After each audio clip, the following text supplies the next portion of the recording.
Bienvenue sur le balado de la scène agro, produit par Agro-Québec et présenté en collaboration avec Financement agricole Canada. En tant que prêteur entièrement dédié à l'agriculture et à l'agroalimentaire d'ici, FAC a l'expertise et les relations pour vous aider à propulser votre entreprise. Visitez fac.ca.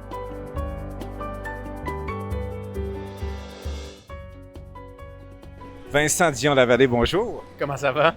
Ça va très bien.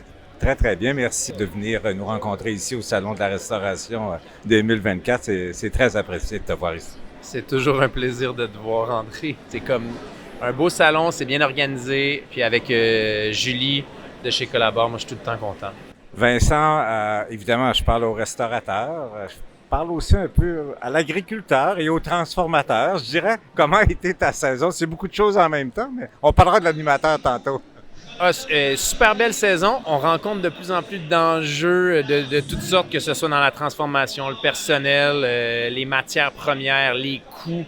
Mais on s'en sort super bien, mais je dois dire qu'on travaille plus fort que jamais. OK. Au niveau de la météo, la température, l'achalandage. On dirait que chaque année, on ne peut pas avoir juste une saison qui est simple, qui est bien rodée. Il y a toujours beaucoup d'enjeux. La météo, le personnel, la fluctuation des prix. On essaie toujours d'offrir des produits qui sont le plus accessibles possible, mais ça devient que c'est presque impossible. C'est souvent, c'est hors de notre contrôle, puis on fait juste jouer avec ces aria-là en ce moment. Et puis la saison n'est pas terminée, là. C'est la saison des pommes. J'imagine on est encore en plein dedans. En ce moment où on parle, on est en train de récolter les pommes, là, en ce moment au verger. Donc oui, c'est une super belle saison. Pour nous, c'est une saison c'est une belle et bonne saison. C'est pas extraordinaire comme l'année passée. L'année passée, on a eu une saison fantastique. Cette année, c'est juste une belle et bonne saison. Puis on est content. Pas eu trop de pluie, juste un peu, juste assez. Des beaux rendements de légumes. Les gens étaient contents. On a eu une belle clientèle. Fait que non, on a fait de la belle restauration, de la belle agriculture cette année. Parlant de saison, on va parler de la saison 2 de l'émission Le Restaurant, mais je tiens quand même, avant toute chose, à te féliciter, également ta co-animatrice Hélène, ainsi que toute l'équipe de l'émission Le Restaurant, parce qu'on parle d'un tour du chapeau. 3 Gémeaux cette année.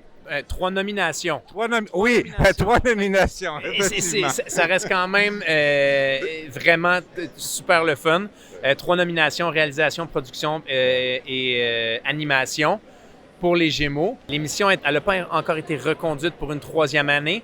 On le souhaite très fort, autant Sphère qui le produit, TVA ou même nous, là, comme Hélène, moi, ou même toute l'équipe technique qui a participé sur l'émission. C'était vraiment une belle émission de cuisine. C'est vraiment une belle émission avec des belles personnes qui ont pris ce projet-là à cœur. Puis je pense que ça paraît à la télévision. Ça reste qu'on parle juste de la restauration, mais on parle beaucoup du métier de restaurateur. Puis ça, c'est ce que les gens aiment. Les gens aiment comprendre un peu l'aspect monétaire, pas juste les recettes, parce que les recettes, à un moment donné, on en voit partout, mais de comprendre les dessous de la cuisine, de la restauration, ça plaît beaucoup aux téléspectateurs. Bien, si on revenait justement sur cette saison 2, est-ce qu'il y a des faits marquants qui ont caractérisé cette 2e saison? La parution de Julie, sa présence à l'émission.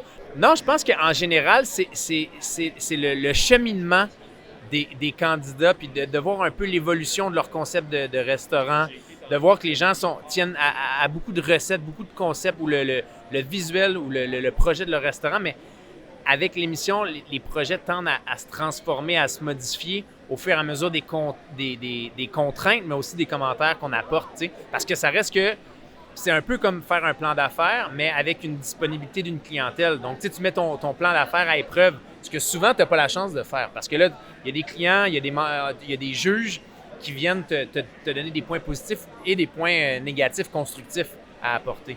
Donc, ça reste pour eux un beau pitch de vente.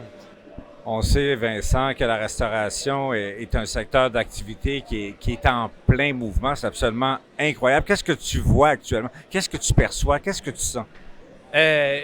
Autant la hausse des matières premières, la hausse du coût de main-d'œuvre, je dirais pas pénurie, parce qu'on a des employés. Les employés sont disponibles quand même assez. Mais ce que je vois, c'est peut-être des fois le manque de qualification à la base de la main-d'œuvre. Donc, ça nous tend vers l'achat de produits déjà transformés, un peu plus chers. Avec l'achat de produits un peu plus chers, on augmente les coûts. Donc, tu sais, on tombe dans une espèce de cercle où d'avoir des bonnes marges est quand même plus difficile. En tout cas, c'est ce qu'on voit nous autres en ce moment, parce qu'on transforme tous nos produits sur place, puis on veut les transformer, mais des fois, on vient avec des enjeux de main-d'œuvre ou de prix. Donc, on est toujours tiraillé entre est-ce que je le fais ou je le fais faire. Tous les types de restauration qui sont touchés par ces réalités-là. Ben oui, tu sais, puis nous autres, c'est de la restauration, je dirais, plus fine, plus gastronomique. Mais je connais pas les autres types de restauration, mais les défis sont là, tu sais, d'avoir les gens aiment bien manger, les consommateurs sont de plus en plus critiques, puis ils peuvent manger dans de plus en plus de restaurants, donc tu sais, il faut que tu te démarques. Avant, il n'y avait pas tant de restaurants, les gens étaient peut-être un peu moins connaissants. Maintenant, tu sais, avec les réseaux sociaux, l'Internet, les gens peuvent comprendre, ont goûté à beaucoup plus de choses qu'avant, là. Tu sais, nous autres, on le voit, là. En fait, les consommateurs sont de plus en plus critiques. Vincent, tu es arrivé depuis quelques minutes. Tu as eu l'occasion de faire le tour un peu du salon. Est-ce qu'il y a des choses que tu as vues? Qu'est-ce que tu perçois? J'aime. Il y a comme des aspects un peu nouveautés aussi. Tu sais, que ce soit dans l'équipement, je trouve ça le fun parce que on voit que le salon bouge d'année en année, puis il n'y a rien qui est pris pour acquis. Je trouve que la qualité des produits a aussi augmenté. Tu sais, on le voit, il y a de plus en plus de personnes qui ont les reins solides, qui ont des réseaux de distribution très larges, mais qui ont la qualité à cœur. Puis ça, pour moi, tu sais, en tant que restaurateur, c'est quand même important parce qu'on veut des fois avoir les prix les plus accessibles, les meilleurs prix avec les meilleures qualités pour offrir un produit qui sort de chez nous qui est au maximum. Vincent, encore une fois, félicitations pour ces 3 nominations aux Gémeaux. Et bien évidemment, moi et le public, tout le monde, je pense, espère une 3e saison de l'émission Le Restaurant. On souhaite une 3e saison. Merci beaucoup, André. Merci de ta visite. Au plaisir. Plaisir. Vous avez aimé ce contenu? Suivez la scène agro pour rester à l'affût de l'actualité agroalimentaire. Merci et à bientôt.